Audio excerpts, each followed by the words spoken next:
Hello, আসসালামু আলাইকুম guys. আজকে আমি আপনাদের সাথে যে টপিক্সটা নিয়ে কথা বলবো, সেই টপিক্সটা হচ্ছে এডিটোরিয়াল ব্যাকলিঙ্ক। এডিটোরিয়াল ব্যাকলিঙ্কটা জিনিসটা আসলে কি?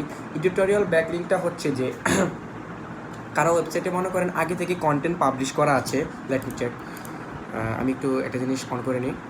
কারো ওয়েবসাইটে মনে করেন আগে থেকে কন্টেন্ট পাবলিশ করা আছে। তো আগে থেকে কন্টেন্ট পাবলিশ করার কারণে কী হবে আপনার জন্য? আপনি যদি ওনার কাছে যে বলেন আমি আপনার থেকে একটা ব্যাকলিঙ্ক নিতে চাচ্ছি, তুমি তোমার কন্টেন্টে এই জায়গায় আমাকে একটা ব্যাকলিঙ্ক দাও, তাহলে এটা কি হলো যে ধান টান সব লাগানো আছে, জাস্ট তুমি কেটে নিয়ে আসো। এখন এডিটোরিয়াল ব্যাকলিঙ্কের সাথে গেস্ট পোস্টিংয়ের একটা তফাৎ আমি আপনাদেরকে বুঝাই।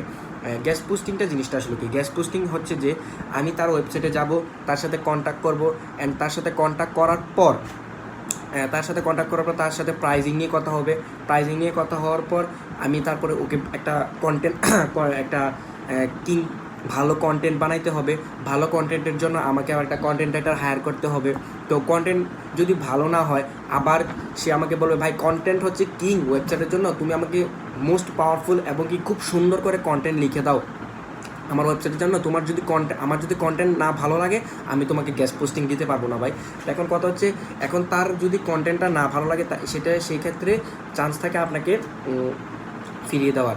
সো এই জিনিসটা থেকে আমার মতে বেটার অপশন হচ্ছে যে এডিটোরিয়াল ব্যাকলিঙ্ক। এডিটোরিয়াল ব্যাকলিঙ্ক জিনিসটা আসলে হচ্ছে যে অলরেডি তার ওয়েবসাইটে কন্টেন্ট পাবলিশ করা থাকে অনেকগুলা।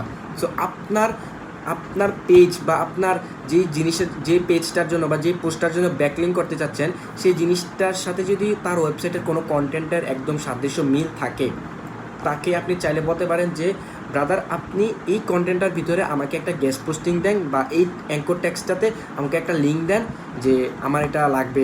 তাহলে এটা কি হলো, কন্টেন্টও দেওয়া আছে ওর ওয়েবসাইটে অলরেডি, জাস্ট লিঙ্কটা করে দিবে অ্যান্ড প্রাইজিং নিয়ে কথা হয়ে যাবে। এটা একদম ভালো আমার মতে। যেমন আর গেস্ট পোস্টিংটা হচ্ছে যে তার ওয়েবসাইট থেকে একজনকে তাকে হায়ার করা, একটা কন্টেন্ট রাইটার আনানোর পর একটা কন্টেন্ট বানানো, তার পছন্দ হবে কি না ওয়েবমাস্টারের, যার থেকে আমি ব্যাকলিংকটা নেব, সেটা নিয়ে আবার একটা জিনিস দেখার বিষয়। সো তারপর এই জিনিসটা থেকে ওই জিনিসটা একদম ইজি না, তারপর ওকে কন্টেন্টটা পাঠানোর পর সে পাবলিশ করার পর দেন আপনি ওই পেজটা যদি ইন্ডেক্সও না, নেক্সটে যদি এমনও হইতে পারে ওই পেজটা ইন্ডেক্স হইলো না, এমনও হইতে পারে। তো এই জিনিসটা থেকে আমার মতে ভালো মেবি মনে হয় ওর পেজটা আপনি চেক করবেন, যে দেখবেন ওই যে পেজটাতে আপনি লিঙ্ক করাতে চাচ্ছেন সে পেজটা দেখবেন যে তার পেজটা কি ইন্ডেক্স করানো আছে কি না, বা ইন্ডেক্স করানো থাকলে আপনি দেখতে পারবেন, আর নাহলে তো দেখতে পারবেন না। সো এই জিনিসটা দেখার পর আপনি তাকে যদি জাস্ট গিয়ে বলবেন এই অ্যাঙ্কর টেক্সটটাতে আমাকে একটা লিঙ্ক বসিয়ে দাও, তাই তুমি এইটার জন্য যত চার্জ নিতেছো সেই চার্জটা নিবা। এখন আমার একটা কথা আছে, কথাটা হচ্ছে যে আপনাদেরকে আমি একটা জিনিস বলবো, যেটা হচ্ছে যে আমার ক্লায়েন্ট আমি তো এখনও ক্লায়েন্ট পাইনি। আমি আমার সিরিয়াসলি কথাগুলো বলে দিচ্ছি।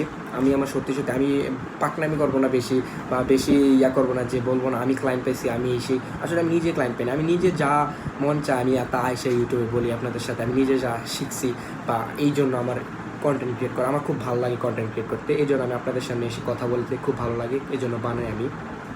সো আরেকটা জিনিস আমি যেটা শিখলাম সেটা হচ্ছে যে আমার মেন্টর হৃদয় চৌধুরী, সে আমাকে একটা জিনিস শিখাইছে যে যদি একটা ক্লায়েন্টের কাছ থেকে গেস্ট পোস্টিংয়ের জন্য $20 করে পান, বা আপনার কাছে অনেকগুলো সাইট আছে যে সাইটগুলোতে ব্যাকলিঙ্ক শেয়ার করে বা ব্যাকলিঙ্ক নেয়, সেই সাইটগুলো আপনার কাছে ভালো মনে হচ্ছে।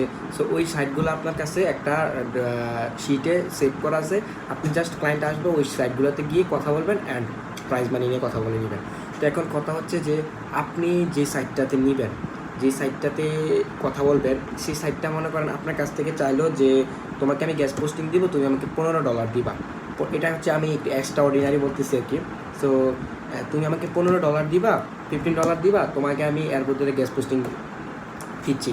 সো আপনি এটা $15 থেকে কমানোর ট্রাই করবেন। সে যদি কমলে না একটু বার্গেটিং করবেন, দেন $15 থেকে না কমলে দেন আপনি কী করবেন, এখান থেকে আপনি একটা ক্লায়েন্টের কাছ থেকে কমিশন খেতে পারবেন। সেটা হচ্ছে যে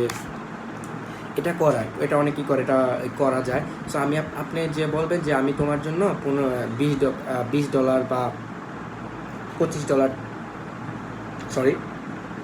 $25 দিয়ে আমি গ্যাস পোস্টিং সাইট করতেছি, তুমি আমাকে $25 পাঠাও এই ওয়েবসাইটটার জন্য।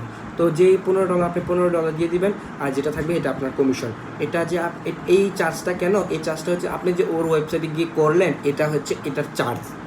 এটা আসলে ঘুষ বা অন্য কিছু না, এটা যে আপনি কষ্ট করে করছেন এটার জন্য এটার চার্জ। সো এতটুকুই ছিল আজকে আপনাদের জন্য, আমার বেশি কথা বলবো না। আসসালামু আলাইকুম, সুস্থ থাকবেন, ভালো থাকবেন।